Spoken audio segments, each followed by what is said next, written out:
And we are live. Gentlemen, welcome back to another episode of the Mecca of Banter podcast. I am this week's host, Henry Wind. You can find me on Twitter at Henry Wind. Yes, you can. It's a great week to be a Manchester United fan because there's 2 weeks left in the transfer window. You never know what's going to happen. I am a believer. I hope that you are as well. But let's check in with the fellas. We have much to discuss on this podcast this week. We're coming off of game week 1 in the Premier League, which, first of all, fellas, how good is it to have footy back? I mean, thank God. It's been a minute. And we're going to talk St. Louis City because we have to. But let's talk with a big 3-point winner this weekend, Andrew Hoover. Tough lads, happy to be here as always. 3 points against newly promoted Burnley is still 3 points, and they looked good doing it. So a lot more to take away, I think, than just the scoreline. Yeah, looking forward to it. Always happy to start out in the win column, top of the table with the rest of the with Sunderland and whoever else. I don't know, but feeling good about it. Feeling good, ready to rip for the season. Think it's gonna get better.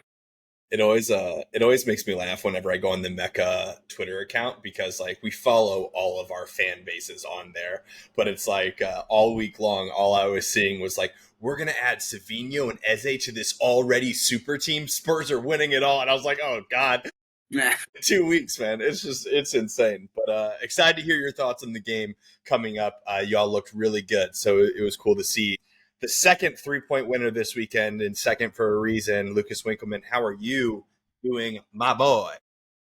I am phenomenal. I think who said it best, starting off the season with 3 points is a big deal, especially when you've got, new players trying to integrate into the squad. And I'll leave it at that because I know we'll dive into it a little more. But no, man, we had a good time. Hen and I and some other of our boys went over to Amsterdam to watch the game on Sunday, and atmosphere was great. It was an absolute sauna in there because it was like 95 degrees outside, and they had the fans in there on what felt like as the lowest setting possible. So there was just no air circulation, but the beers were flowing. They were delicious. It was a great day. But good to see you guys. Great day to have a great day. I'm specifically excited to hear your thoughts on this game between our two great clubs, because there are certainly a lot to take away from both sides here.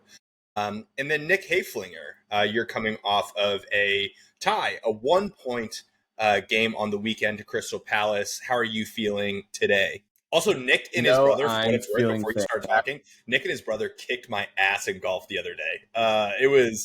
Nick was really good. So I just want to put that on public record here on the pod. The Hayflinger brothers and the Wine brothers had a battle, and yes, sir. The Hayflingers came out of this one. But yeah, I'm honestly pumped to be here. Obviously, it was a snooze fest of a game that I got to watch Chelsea play this weekend. But besides that, the Prem is back, and I couldn't be happier. I was trying to find excuses today to get out of some of my meetings to try to watch Leeds and Everton. So, that just shows what type of season this is, and I'm super excited for it. I'm also pumped to talk about it with you guys because I think this is going to be a spicy one. Like Henry said, I'm interested to see some of your guys' takes on some of these opening games. Yeah, it's interesting too, especially I'll be curious about your thoughts coming off of the World Championship tying Crystal Palace. So yeah, there's that. But we're going to start where we always start, fellas, as this is a St. Louis-based podcast. Let's start with St. Louis City SC coming away with a whopping 0 points in Chicago after a crazy rain delay. I think it was in total like an hour and 20 minutes after kickoff or after game schedule time. Which in the MLS, there's always, a couple minutes of a delay here and there because it never starts at 7:30, even when it says it does. But instead, we start at 8:50. So a long delay there right off the bat. On top of us losing 3-2, which is just never good, we saw some weirdness from the lineup. If you remember just a week ago, we were so high on Falou Fall making his debut for St. Louis City, shutting down Nashville, and we saw him on the bench to start the game, which, beyond me, we were in here just a week ago talking about how when Kessler comes back, we're going to see a Kessler-Fall partnership, and Kessler came back and Fall was on the bench. And just to make things even weirder, I was just assuming that Kessler was going to play that left center back position because that's what Fall was playing. And I was like, well, maybe that's just where he is on the depth chart right now. Nope. Kessler played right center back and Baumgartel played left center back. And so weird stuff there. And then to make things weirder as well, Orozco played on the right back, and Critchley made a point to share in the post-game conference that Thomas Totland is not injured. He just prefers Orozco at that right back, even though it's out of position. So it's got the fans wondering if there's a future here for Thomas Totland. It's never a good look when they're playing a backup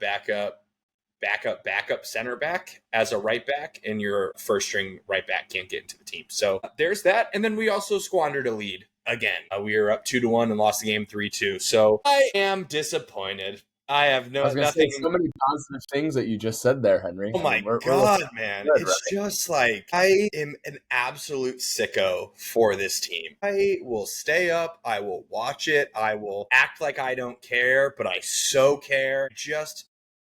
It pains me so much that we can't get it right. And what I don't understand either is I can't understand right now where the problem lies, because I like Critchley. Like, I do feel like since Olaf has left and Critchley has come in, we've seen some better performances, but the results are exactly the same. That's what I don't understand. So we're playing better soccer. We've scored way more goals, but we just can't defend. And there are times, like isolated performances over the last 10 games.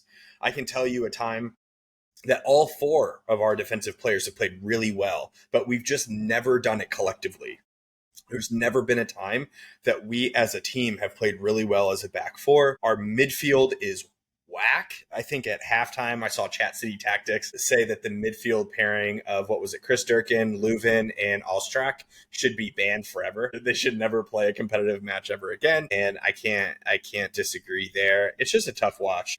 I could talk about this team until I'm blue in the face, but to spare our listeners, anyone else want to chime in with thoughts, highlights, anything that we saw that is worth mentioning?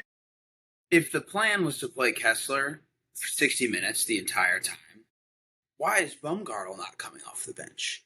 Like, why couldn't we have had what we all thought to see as the center back pairing, and what we all feel pretty decent about at being the center back pairing going forward?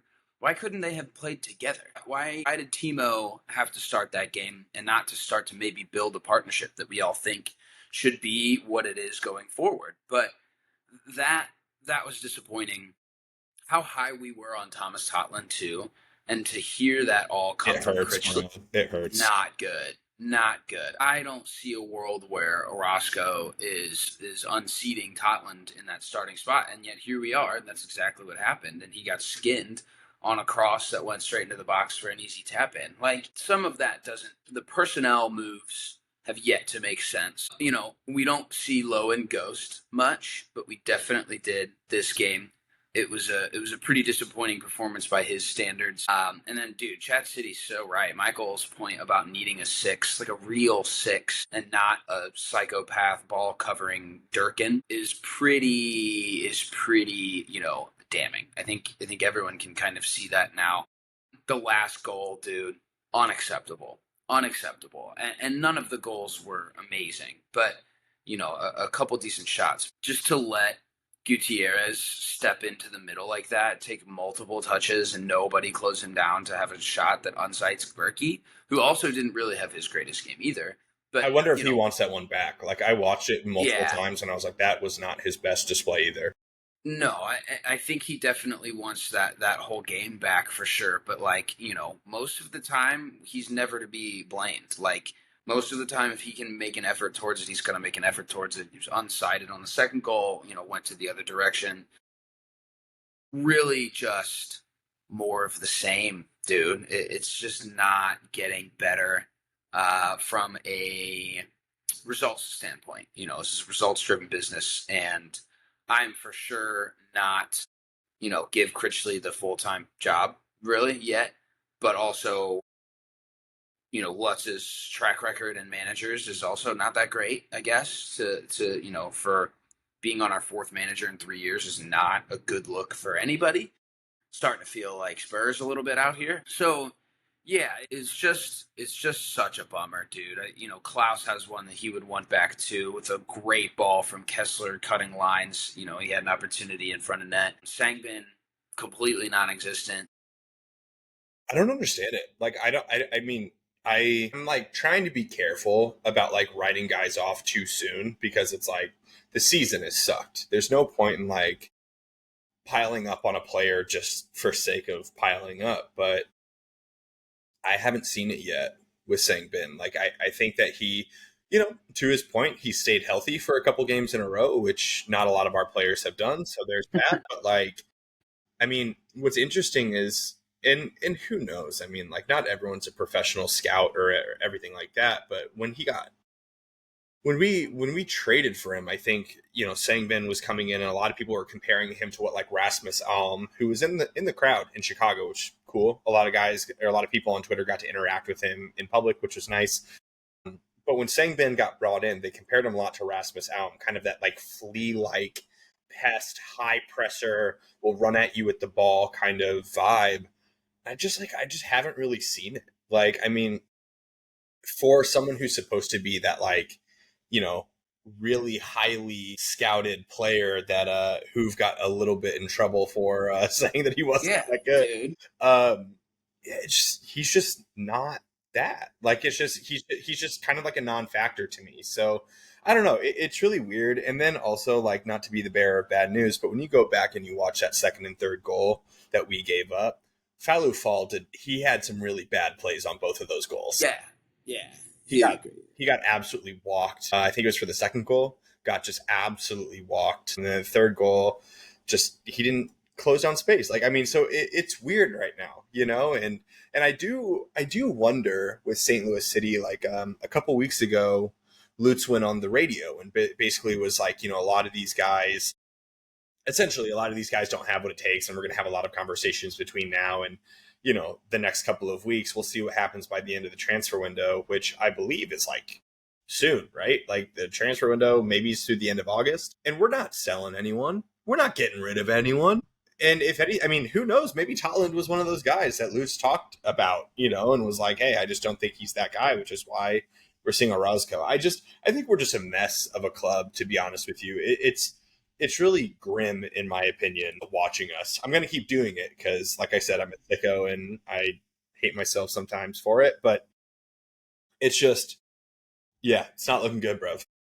I will be the first to say that I am so rooting for Sangbin. I want him to do well. I want him to do so well. I will be keeping those receipts. Everyone who came at me for what I thought was a lackluster move in the transfer window in picking him up, I will keep those receipts. Don't you worry. I will come back. All of you. But I want him to succeed. I'm not rooting for a player to succeed because I had one take early on in his career, but at least in St. Louis. So, rooting for him, want him to do well. He had a great reaction goal last week. That was cool. That's about it. The other thing, I'm going to say something that's probably so obvious, but like, I feel like it's hard to get anyone to want to come and play in St. Louis. Like, yeah, I'm looking at all these big names going to these big markets, and it's like there's no chance that we can compete with any of those teams on any of those players. Like, there's none. And I don't see that changing anytime soon. I almost see it getting worse.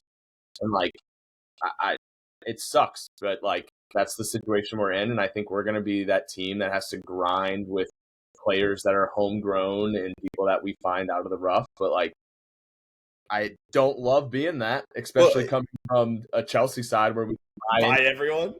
Yeah.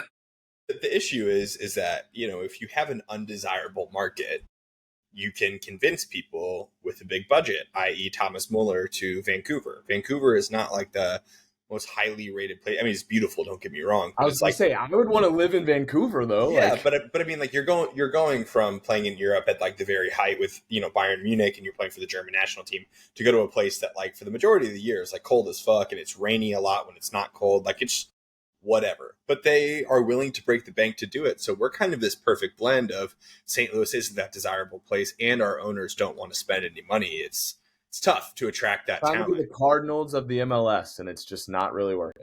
It's just not really working as of yet.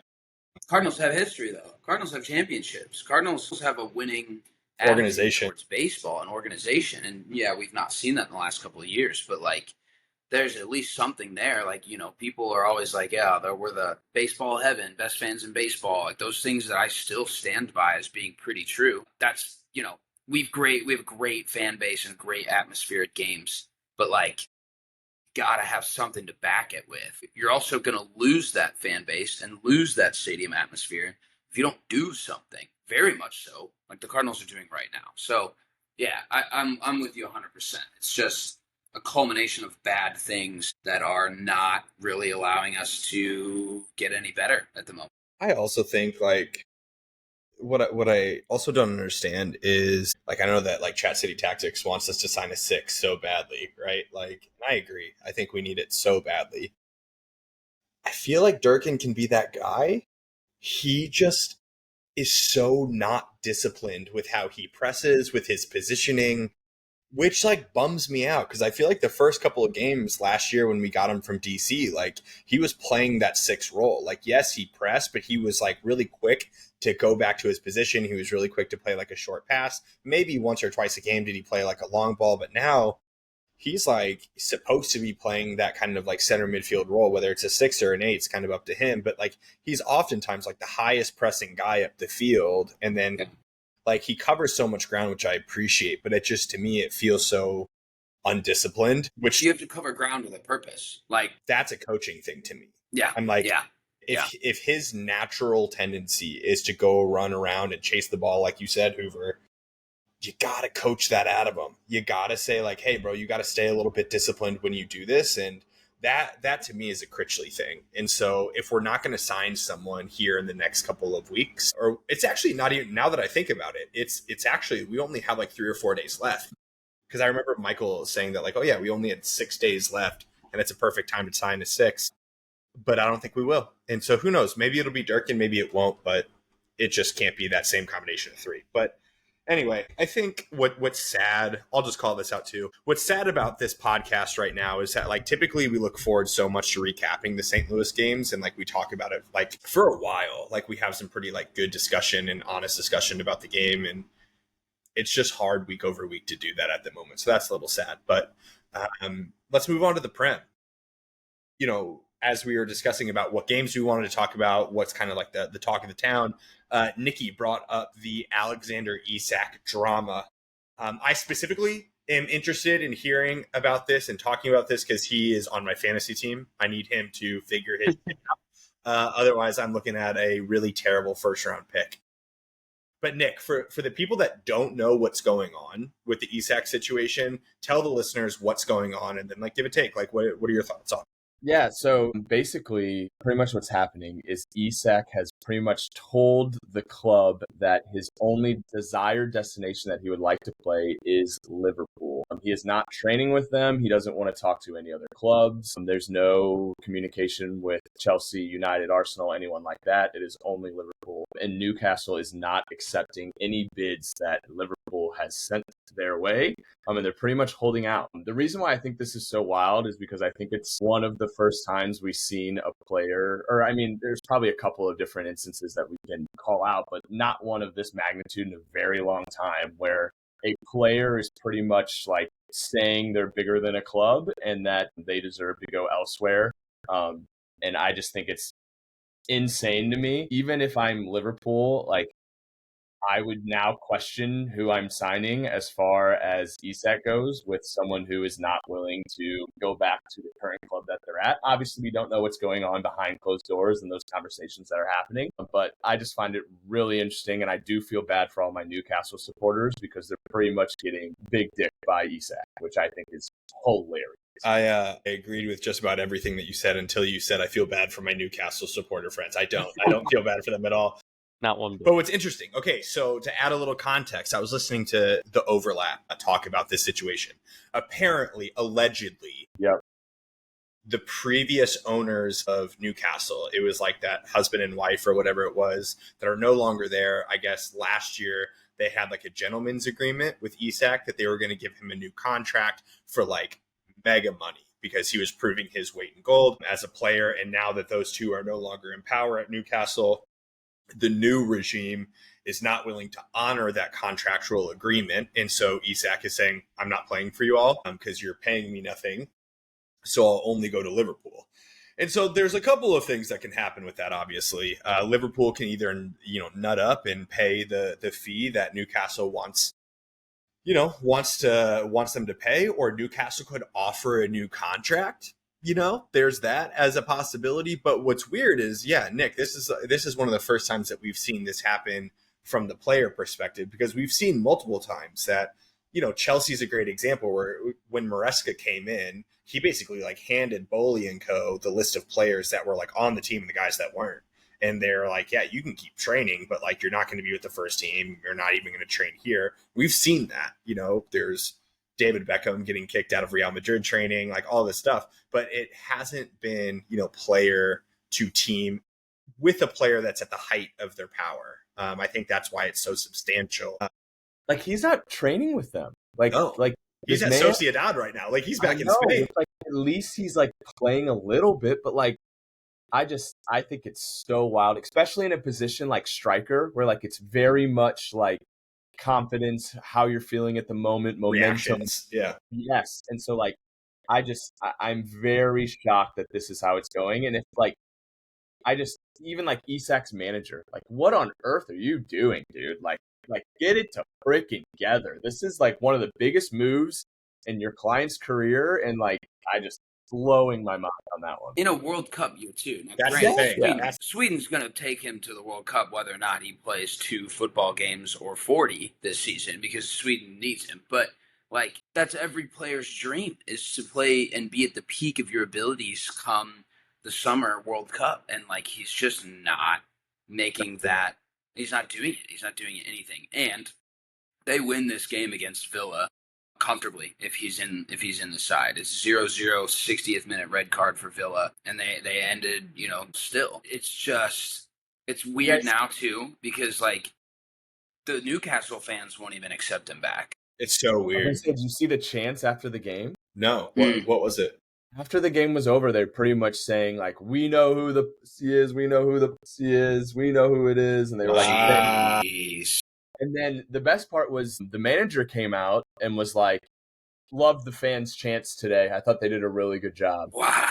Well, Eddie Howe's just basically like, get this shit over with. Like, yeah. I mean, like, yeah. Like last week, that's what his like statement was, of just like, it's just so distracting. Like, whatever the decision's going to be, like, just get it over with. And I'm telling you now, for like future, anytime he wants to move, there's going to be this behind it of like, it was clearly not an easy move or easy contract negotiation. So he's always going to have that stigma around him. Yeah, it's weird because you assume that if he goes to Liverpool right now, they'll sign him on like a 4-year deal. Let's say like a 4+1.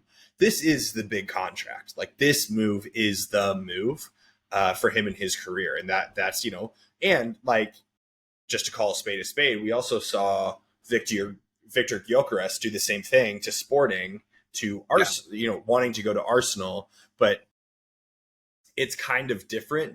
Gyökeres like isn't quite at the level, another Swedish striker, but like not quite the household name that ESAC is at the current moment. And so, yeah, it's just kind of odd.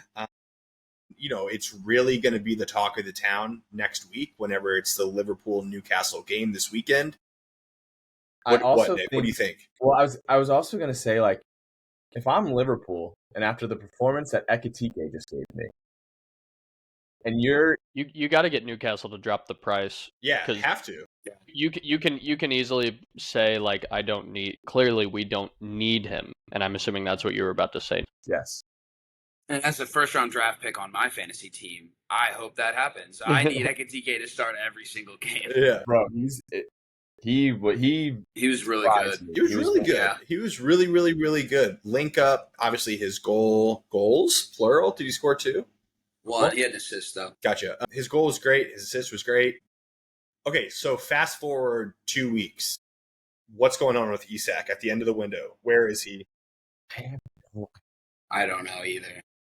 I don't see Liverpool going for it. No, I don't either. I don't see him on either team, which is wild. So you think he sits out till January? Where does he go? Like, I mean, I could see him maybe last minute signing something crazy, like I mean, he could also. I mean, he could go to like Fenerbahce on loan for 6 months. True. Or Besiktas or something in Turkey. Part of me thinks he'll go to Liverpool and it'll be for like 90 million, which is a lot of money.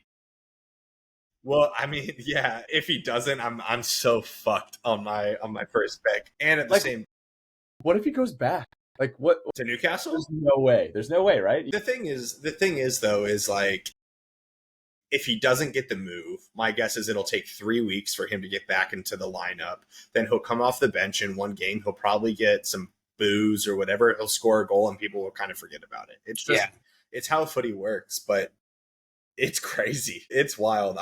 For my fantasy team, I hope it gets sorted. For my fandom, I hope it's not Liverpool. And so best case scenario for me, he starts playing for Newcastle again. Yep. Not worried about him as a club, and go score some goals. Go be the guy. But let's talk games, shall we? Let's start with the super team. Tottenham Hotspurs. A Savino and Eze list Tottenham Hotspurs, but super team nevertheless. 3-0, bro. Great performance. Great performance. How you feeling? Good, man. I'm feeling pretty good about it. It's super interesting because we got to watch a competitive match, which I guess we could hit on really quickly, too. The Super Cup against PSG that they bottled, for sure. Totally forgot that even happened. Yeah. Forgot. Jamie Carragher had a really good breakdown of it that I saw today, how they set up differently between PSG and Burnley.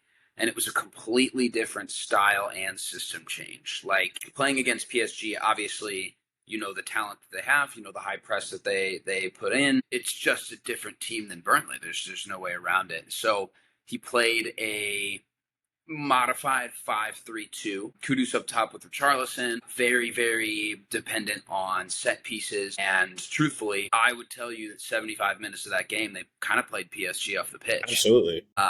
And if you guys watched it, I think that, you know, Luis Enrique, who is, I find him to be one of my favorite managers in world football right now. And I think a lot of people agree, especially Butch, but came after the game. He was like, I truthfully think Tottenham deserved to win. They were the better team.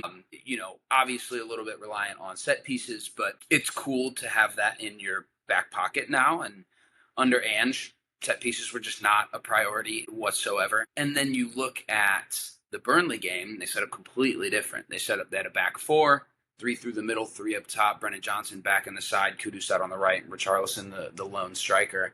And it was fluid. It was so fluid, you know, not seeing the same level of talent, not seeing the same press. It was a lot of fun. Granted, Burnley probably should have gotten 1, maybe 2, in my opinion. They had some decent spells going forward for sure, but I mean, they just kind of, we bossed them off the pitch too, and then didn't bottle it, obviously. So that was super great. But the big takeaways, I told you guys Kudus was going to be a baller. His season last year was very reflective of West Ham's season. I think he's a big time confidence player, and I think he kind of needs to be in and around, you know, positive mentality and strong players, and that, you know, other players that can pull the best out of him. 100% saw that. 100% saw that. The positions he was picking up wide, and then, you know, in his post match, he set up both of the Richarlison goals. He was like, you know, as a winger, I'm here to serve the strikers. He's like, scoring goals is great, but he's like, I'm here to make sure to set up, you know, the other attacking players as best as I possibly can. And that's all he did. He was an absolute dog against Burnley. He was really good against PSG too, but just found himself, you know, the breath of fresh air that I got watching a winger take on a defender and beat him and then whip a cross in felt so good. We've been begging for that profile for so long. And, you know, with Sonny's downtick last year, it wasn't happening nearly as often, but his shift to get that ball over to Richarlison on Richarlison's second ever scissor kick was disgusting. It was disgusting. And people forget, Richie scored a bike in the World Cup. I will never let people forget because he did. I talked about that with Henry, or maybe it was my buddy Justin at Amsterdam. I was like, dude, that's the only time this guy scores is fucking bicycle kicks. Both of his finishes were so it was tight. Unreal. And so nice. The second was obviously a worldie. You know, that's That's goal of the month wrapped up, in my opinion, in the league. But yeah, it was great. There's not another player that's as inevitable as Brennan Johnson either. I mean, the guy was a ghost for 65 minutes and then slips through. Pape Sarr slips him through, and, beautiful finish to the back post on a breakaway as well. So it's so fun to win those types of games, have it be comfortable. We had minimal clean sheets last year. That was absolutely massive. If Mickey, Van de Ven, and Romero can both stay healthy this season, I'm really going back on what I think I had them 8th at the beginning of the season last week before everything kind of kicked off. If they stay healthy, I really am pretty high on the squad and the potential. I'm not even really going to put it out there because we know how this goes with Spurs, but the potential of another player to, absolute playmaker, and Eze is really the one that I want. Missing that 10, I do think Pape is going to step up, but I don't think he's going to be. He's not going to go to Man City next week and put on the same performance that he had against Burnley this week. Would love to see another injection of some more talent. All in all, man, there's just nothing that you can take away. Nothing negative, really, in my opinion, to take away from this one. It was fun. I haven't had fun watching these guys in a while, and it was not. I think I texted Dobes and Hen this. I had a pit in my stomach, both against PSG and Burnley, and it wasn't fear. It wasn't nervousness. It was like genuine excitement. I was excited to watch these guys, and they played so well, especially against PSG.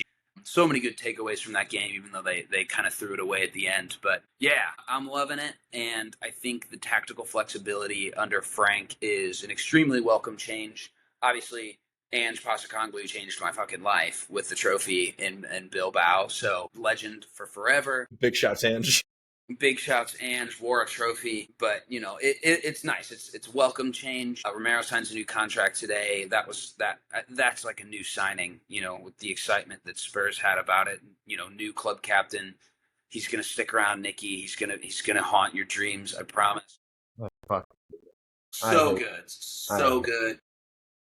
I know, it was funny that they were talking about his discipline record on the broadcast. My man had 2 yellow cards last year. That's it. There was nothing else. There wasn't any. The year before there was 1 or 2 instances for sure, but nothing else. You're not wrong. For someone who has, I'm not kidding you, a 5-minute YouTube highlight clip of him doing really bad tackles. He only has like 4 reds, or I think it's like 3 reds in his career. I was mind blown by that stat because boy, does he put in some interesting tackles. Some people just get that reputation though. They're just hard tacklers. I don't want to misspeak. Some can be a little bit dirty, right? But I don't want to misspeak with the actual stat. But there was some season that Pepe or Sergio Ramos, one of those two, went a season and a half without getting any major disciplinary things, and people all the time are dirty player. Right. And he definitely fits that profile. I won't argue that at all. He just goes balls to the wall in everything that he does. But you look at the history of some of those players that you just mentioned, Pepe, Sergio Ramos, Otamendi comes to mind. They were all incredible defenders. I thought you were about to say that they're fucking winners, and I'm like, yeah, bro, come on, Romero, let's go. Yeah, well, Romero's got a decent little trophy cabinet. He sure do. In his back pocket right now too, but they're all winners. They're all great defenders. Do people call them dirty? Yes. And could they be? Yes. So the hair pull on Cucurella still sticks out as maybe the one. I'm okay with that one. I loved it. I'll let that one slide. Straight off his head, but yeah, man, I was buzzing after this one. City next week will be a whole different beast. They are disgusting again. I just know they're gonna ball.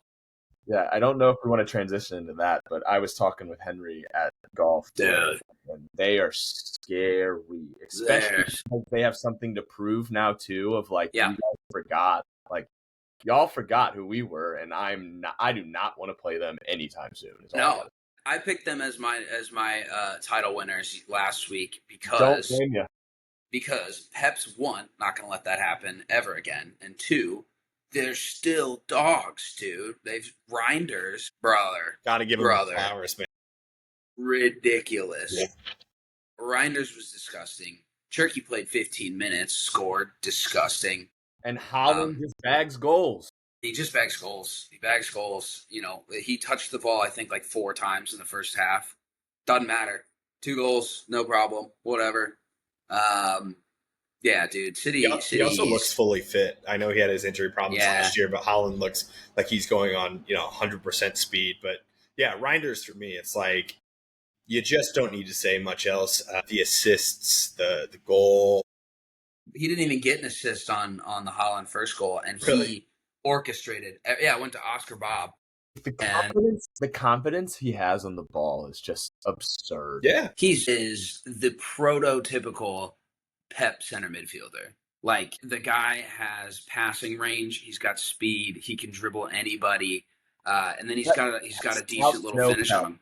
If you go back in our episodes, you will hear one Ryan Butchart talking about Reinders about 2 years ago, talking about how much of a dog he is and how much he would love him at Liverpool. And so shout out the talent identification on Coach Bucci May. Bucci Main's got a talent ID. There's no way around it. It's so good. I was also like laughing to myself, all the conversation about like, taking like City players in fantasy. It's so tough other than Haaland, because Haaland's going to play every minute that he can. You just never know what Pep's going to do with the lineup. Right. So it's like, we talk about Shirky and how excited everyone is to see him play, and Oscar Bob starts on the right wing. It was crazy. My 2 goalkeepers for fantasy are Ederson and James Trafford. I started Ederson because I'm like, there's been no talk of Ederson not being the number 1 goalkeeper. Nope, James Trafford starts and gets a shutout and has about 18 points on my bench. So fuck it. You know what I'm saying? Whatever. Off to a hot start. Terrible. Who had Turkey? Dobes, I think. Yeah. I saw he came on late and had an apple. So. Yeah, and scored. Yeah. Or that's what I meant. Had a nice little scissors at the top of the box and just hit it. Sure. Weak foot, whatever. No worries. The tweet I saw this week that made me laugh was, Turkey plays football like he knows that he's better than everybody else. Yeah, it's awesome. That's exactly what he looked like on. He just looks like he floats, dude. He just floats. Yeah, he looks really good. Also, I'll put my hand up on this one. Kind of forgot that John Stones was still going to play in 2025. Like, he's been such a good center back over the last 10 years, but injuries kind of throughout his career. General John. He was awesome. He was such a good player. Chelsea 0-0 dogfight against Crystal Palace. Oddly ruled out goal for Crystal Palace in a rule that has apparently been around since 2019. I learned something new that day. Hey. Yep. Bingo. Can't encroach on the wall, apparently, but people are doing it every single week. Every week. Selective on what we're calling. Yeah, Selective. I think it was the right call. We've just missed 15 other calls over the last 4. That's all. So Nick, I know that you were playing during this game, but I trust you went back and you have an analysis on what went so wrong for the world champs. Yep.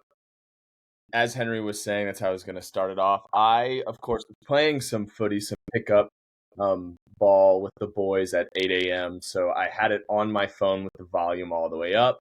I missed majority of the first half and watched the entire second half in my car. And then, of course, when I got home, I went through the misery of watching the first half again, because boy, was it boring. And honestly, I'm very, very, very happy that I was not on last week, because I would have said some outlandish shit about what I think this team's going to do this year. And I think I had a little bit of a reality check. But by no means am I giving Crystal Palace talking shit, because I think they're a very good side. Like, people are forgetting they're coming off of an FA Cup, and who did they beat? They beat Liverpool as well. So they're not a bad side by any means. Did I expect more from us? 100%. I also think this was a huge game for us as far as how our season was going to turn out, because I think I was telling Henry this. Our team's so young, and I think if we got some confidence early on and some momentum early on, that we would be really scary. But I think this was more of like oh gosh, it's not as easy as we thought it was going to be type situation. And the big thing that stood out to me, and I don't know if other people are going to agree with me on this, but Levi Colwill being out of our lineup is huge, especially for our offense, because the thing that I thought we missed a lot was a center back that could break the lines. We were doing a lot of what I thought was old Chelsea when we were under Frank, which was like hold possession and play horseshoe soccer, which is just corner flag all the way back throughout the defense and then back around the other side and then keep transitioning to that. And I saw a lot of that in this game, and I think that's because our center backs were just kind of used to that and not trying to find line penetrating balls. I do think Josh Akipong obviously doesn't know who that is, but he's been on the side for a while, just a young center back through our academy. I thought he played well. Obviously, there were some balls that he played that we lost possession on, and some of their counters Crystal Palace should have scored off of. But I at least was happy he was trying those passes instead of just trying to hold possession. So I was impressed. I also thought he did well for an 18-year-old to be starting at center back in your Premier League. I think it was his Premier League start debut. I'm not sure. I could be completely wrong on that, but I'll have to double check. But offensively, the big one for me was the absence of Cole Palmer. I didn't think that he got on the ball nearly enough as he should have. I think our offense kind of runs through him, and he was not on the ball nearly as much as he should have been. I also think that impacted João Pedro's performance because, once again, he didn't get on the ball nearly as much as he needed to. I also thought Gittins did not impress me as much as I thought he would. I was hoping to be more impressed with his performance, but I was not. I will say Estevao, I think when he came on, he did impress me. I think he is someone that, as he continues to get more time in the Premier League and more experience under his belt, he's going to be very dangerous, and I wouldn't be shocked if in the near future he'll be starting out at right and Neto will be starting out at left without Pedro up top, because I could totally see that happening. That's what I assumed was going to happen. I thought that was going to be the starting lineup. Yeah, I did too, but I understand. I mean, it's Estevao's 18 years old, first time in the Prem. Like, obviously, Gittins is young, and it's his first time as well. But like going from Dortmund, where you're in the Bundesliga, which is a little bit different than Palmeiras, like Farmers League. Yeah, a little bit different there. But I don't think that Lino Gittins was ready for the jump. I think he could have used one more year at Dortmund. It would have been really good for him as a player. So, which is funny because I never thought I'd be now excited that we're linked with wingers again, because I was not impressed with God, man. You looking at all. When does it end? You looking at Garnacho? Yeah, I mean, what's the word? We obviously need center backs more than anything because we're holding on to threads right now. Like all of the injuries that we have in our center back position. Chalaba and a guy you can't pronounce. Akipong. Acupuncture. I mean, also, man, what's going on with your back room staff? If all your guys keep getting injured for the last 3 years, it's crazy, man. I've been on this train for a while. I've been on this train for so long that we need a whole new training staff because and Henry, you and a lot of you guys know we've all played like competitive soccer. Like recovery and training is so important, and like the fact that club soccer at Missouri State, brother. I call that competitive. Oh, no, I wasn't even club, brother. That was intramural. I was Theta Chi, 4-time champion. You ever play with your buddies? But we know how important a training staff is. I had some injuries that, like, if I didn't have the PT that I had, I don't think I would recover the way I would have recovered. So, like, I know the importance of that, and the fact that we consistently have injuries and we're consistently like fighting the injury bug, it's definitely concerning. And this isn't the first year; it's been the last 4 years, in my opinion, that this has been a thing. Obviously, like, knock on wood, I hope it doesn't continue. We may want to look at our training staff because clearly it's not going so brilliantly for us at the moment. Who do you all have this upcoming weekend? Do you know? Yes, I do. Hold up. Let me pull. I don't know off the top of my head. I know it wasn't a crazy. West Ham. Yeah. So they're really bad. Dude, I think West Ham go down. They look really bad. Awful. They look really bad. It's another big game for us. I want to see Estevao out on the right and just running at their defense. That's all He I will want. be starting in my fantasy next week. Oh. I would definitely. Wan-Bissaka will not be starting in my fantasy next weekend. Wan-Bissaka is typically pretty good on the tackling side of things, so you never know. But let's get to the game of the weekend, shall we? Manchester United Arsenal at Old Trafford, 1-0 win for Arsenal. Lucas, I'm going to let you talk about this one because you got the 3 points. You deserve to go first in this. You'll finish second the rest of the season, so let's go first. You're so sweet. Yeah, go ahead. I should fix my hair before I talk about this. Did you see the tweet that was like I did, Gyökeres had yeah. 34 hair touches I've seen a lot of them. I think it was 28 hair touches in the first half? Yeah. No, I mean, I guess I can start with him because he's kind of the glaring pimple, if you will, on that game. I don't know if you guys expected him to come out and score a hat trick his first game, but we talked about it throughout all of the preseason games about rotating lineups and things like that, and obviously he wasn't a part of any but one of those games. I personally didn't expect anything insane out of him this early, especially against a team that has gotten as strong as you guys have in the offseason. So first of all, props to United because they look like a different team than they did last year.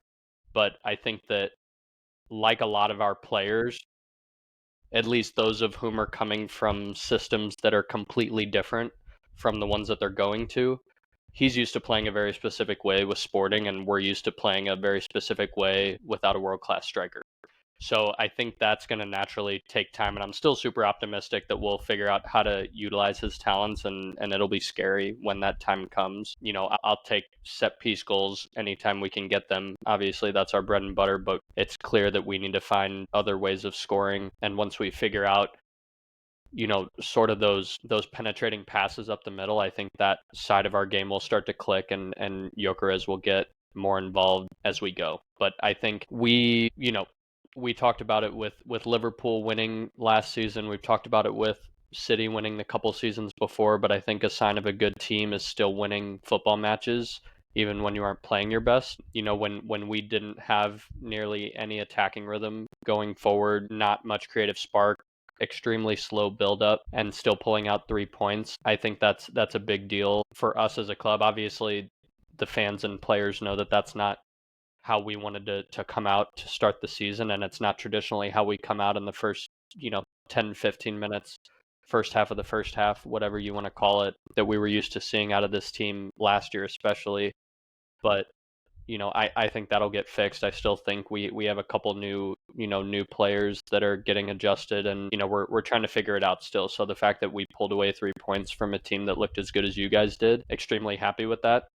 I think outside of figuring out the system, I think there were a couple times probably a handful of times that we were dispossessed in the middle of the park and on the wings by just trying to take too many touches. I think like our midfielders and wingers were, I saw at least a handful of times, and good defending on your guys' part as well, but our midfielders and wingers were trying to cut inside with their outside foot, to beat that one defender. And it was super easy for you guys to just stick a foot right in between our legs and poke it away in game possession or just poke it out of bounds. And that obviously kills any sort of quick momentum we had, whether it be counterattacks or just, eventually building the ball up to get it to the attacking third. So, we have Leeds at home this weekend, and obviously that's a very different match compared to away at Old Trafford, first game of the season with a couple new starters. So I expect to see a very different team this weekend now that we've got our first game and first 3 points under our belt. But very, very big win. I'm happy with it. The boys know that there are things to work on, but I can't be upset about 3 points, just hoping that they recognize what they did wrong, because after Leeds we have a very tough, I think it's four games straight. It's like Liverpool, Nottingham Forest City, team who look incredible, City, and Newcastle, and that Newcastle game could be very different. We're also very recently, as of like today or yesterday, linked with Ellen DeGeneres. No way. In addition to Rodrigo, yeah. Wow, that would be a crazy. That would be crazy. Would be sick. He's a dog, man. I think he's so good. Like, very easy to make fun of, but he is a very good player. You point. Yeah. Yeah, no, that was my because I drafted him on my fantasy team last year, and I was the Ellen DeGenerates, and his face was my team picture. No, I mean, obviously he's disgusting, and plays often for the England national team, and so I think getting him, He would be a you know, perfect in a World Cup year would be excellent too. But it sounds like we're also furthering our conversations about Rodrigo, whereas prior they were kind of stalled. So it sounds like we're still in the hunt for a left winger. But yeah, Anthony Gordon's a new one, so it'd be nice to get him before we play Newcastle. But no, I mean, you guys played well. Like I can't like talk that much shit. The only thing I can say is that, you know, if you guys look that good and we look that bad and still beat you guys, then that's saying something. But I really don't have a lot of banter to say, unfortunately, because you guys were the better team. But I think you were on paper, which I used that you know, cop out a lot last year in games that we lost. But obviously, it comes down to taking the points away, and that was a big deal for our team. Yeah, the thing is I thought Arsenal looked really bad. Just like, no banter. I just thought they looked really bad. I will say that I agree with you in the sense that, like, United, we look so much different than we did last year. And I think the most notable difference that I saw almost immediately was just the physicality. The 100%. running, the distance, like we were pressing higher, turning the ball over way higher, like you mentioned. We made Arsenal look super uncomfortable, like just making them make stupid mistakes and all that. And so I'll just get it out of the way. The goal that you all scored, I'm so fucking sick of that. Like, it happened all last year with like that set piece, the pick on the goalie. When you go back and you look at it, what, Nick? Say something. I think it's a foul. It's a foul, bro. Like, and what's crazy is it's two fouls. If you go back and you look, Saliba is literally holding Mason Mount's shirt almost up over his head and pulling him into him. And then he's grabbing Bayandier's arm. Like, I just don't understand why that's not a foul. You could call either foul, but to call none of them. I'm surprised too, because the Premier League refs are known for being the most consistent refs in world football. So I'm surprised. It's just crazy. So that goal goes in, and then quite literally, you all do nothing else the rest of the game. There wasn't. I don't even think there was another moment where I was like, oh, fuck, this might be a thing. It just, I guess there was like that one that bounced to Saka in the second half that I think De Ligt got a block to, which was a great block. Looks like that would have been on goal, but Arsenal just looked bad. And so I agree with you. Like, literally on my drive home, I said the same thing to myself of like, that's, you know, at the end of the season, winning beautifully or winning ugly isn't going to matter. What matters is the 3 points. So you can walk away from that game being like, yeah, okay, 3 points, on to the next one, whatever. I think we're a little bit hard done by in that game. I think what's even crazier than the non-foul call on your goal was the non-foul at the end of the game on Cunha when Saliba slid through the back of him inside the 6-yard box. It doesn't touch the ball. It comes from behind, slides through both feet. No call, no VAR review. Insane. I think on the goal, I think two things can be true. I think it can definitely be a foul. And the fact that they came out like a week ago, the PGMOL was like, we're going to crack down on the deflecting of keepers on corners and stuff like that, and then didn't. I also think Bindier needed to be stronger. Bro, he's 6'6". He's hit the ball.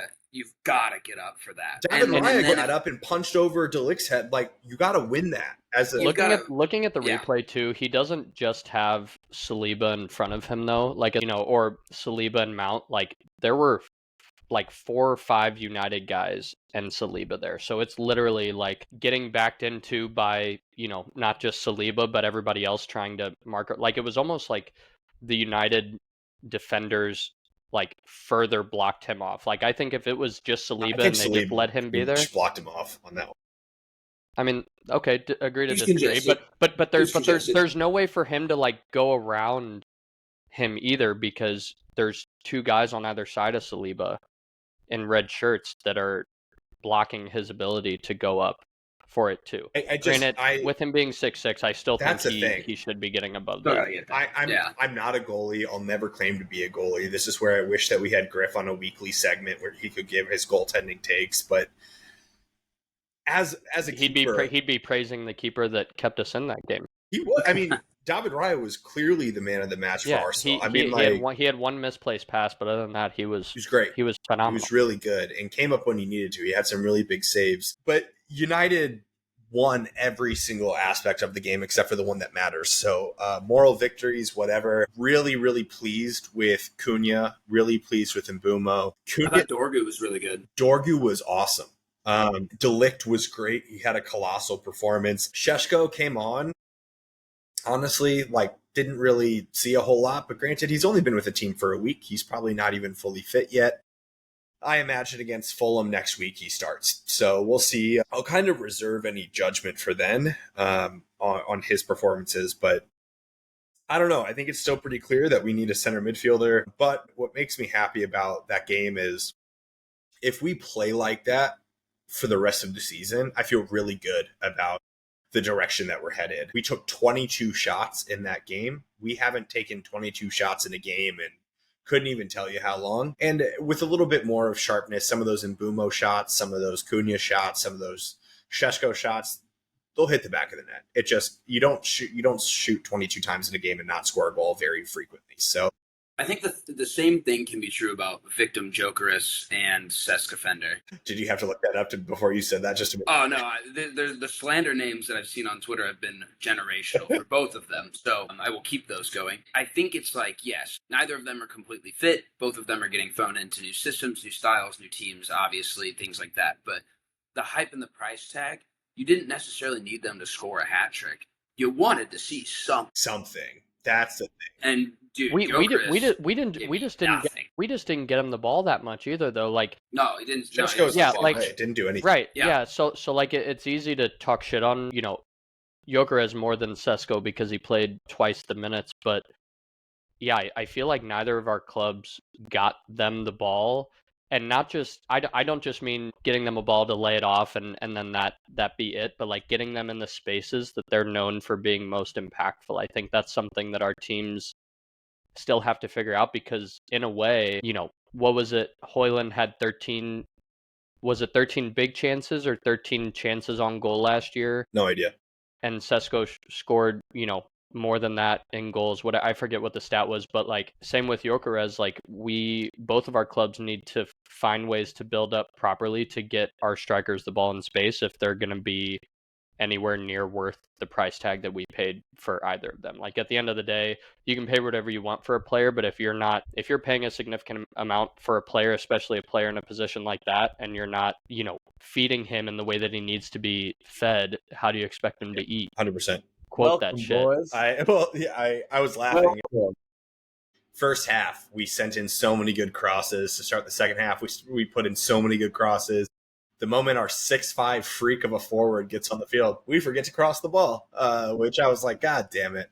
Every time Mbumo and Mbumo, yeah, however you put Mbumo, yeah. and Cunha got the ball though. I was puckering a little bit, especially in some open space. You guys countered really well too. Yeah. Thank God we have some semi-pacey defenders that could. Wild to me. What'd you say? Mount starting at striker. I thought Mount played well, bro. I thought he had a good game. Wild to see it. I'll be very curious about how much Mount plays because it's very clear that Amorim likes him a ton, and I just think when Šeško's fully ready to go, Mount's the one who gets dropped to the bench there. The rest of the starting lineup will be the same. Unless he would never do a Mount Bruno center midfield pairing. I'll just be curious. It's not like we have 3 games a week that we're playing, so the best 11 guys are going to get to the lineup. As much as I hate the dude, the man has had multiple coaches and has consistently found his way. Everyone loves him. So yeah, he had one 30-yard through ball. Oh yeah, that was real.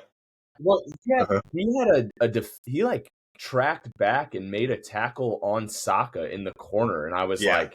There's Mason Mount. He's looking good, man. He's looking good. So, yeah, I mean, truthfully, I thought that a 1-1 tie was more than deserved in that game, and I thought all 3 points for us were also deserved. But I'm walking away, and I'm not too frustrated with that game. I think the goal was ridiculous. I think that's so frustrating.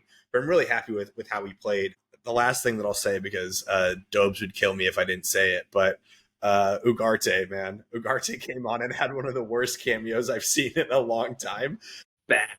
They're so bad. And he's still young. People like, I don't know, he's 23 years old. You know, it's not like he's super old or anything. He has a lot of years ahead of him. But he has about 6 months before guys are like, the fan base is going to be like, yeah, I'm done with fraud watch. Yeah.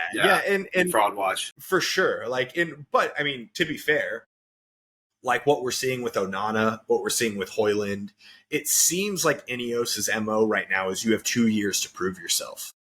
Anyone's going to take time to adjust. It is what it is, but you have 2 years to adjust. Hoyland was completely dropped from the match. Onana was completely dropped from the match. Both of them are fully healthy, but they haven't proven themselves. And so my guess is that if we get to like January and Ugarte still hasn't risen to the occasion, we might look to do a deal for him. This whole game was just another microcosm of why I refuse to watch Arsenal play games. Yeah, just not a fun terrorism football brand, bro. It'll be better once we figure out how to utilize Gyökeres. I think promise. so too, but it's not like Arteta's really known for his super fun, high flying, attacking football. That's true. But with the players that we brought in, that's poised I don't know. It should get better. I completely agree. It has to get better. Like Zubamendi negates that need for an inverted left back. He looked gassed too. Well, I was just about to say, like, I mean, obviously a lot of the conversation is about Gyökeres and the lack of anything in that game. But, like, I remember in the second half, I saw Zubamendi go out to, like, I don't know, take a throw in or something like that. I was like, I forgot he was on the field. And then when Declan Rice came off, I was like, I really forgot he was on the field. And so it just felt like a lot of your guys that, I don't know, were such substantial play. I mean, Zubamendi just got here, obviously, but like Rice was such a big game player last year. He was popping up with everything. I'm not saying that he needs to do that every game, but hardly noticed him. You know, I hardly noticed Saka out on the wing. Like Martinelli, other than the Richarlison attempt of a bike, like I hardly noticed him. So they weren't on the ball that much. Yeah, like it was just a very odd game. I mean, like literally when you pull up the stats, Declan played well. I just like, I don't know. Like normally I feel like I notice a center midfielder who like is in the game, and I just didn't really notice him. But like you look at the stats, 61-39 possession in favor of Manchester United against Arsenal. Those are crazy numbers. Yeah, it was just interesting. I mean, even passes, 93 passes to 219 passes of Arsenal. Like it's crazy. I say all that, we have a bounce back game on the weekend. We're playing Fulham. As do we. Yeah, it'll be an important one for all four of our teams to, you know, Hoover, for you to continue your form and for the rest of us to kind of take it up a level. And we'll be right back here next week talking about the weekend. Hopefully we see something in the St. Louis City realm before the end of the transfer window. And if not, you'll hear us talking about it. But as always, check us out on the social media, the Twitter, the Instagram, the Facebook, not Facebook, TikTok. That's what I meant to say. Facebook. Damn. Check us out on the social medias, all of them except for Facebook. Until next time, fellas. Cheers. Yeah, lads. Cheers, lads. Good stuff. Cheers, boys.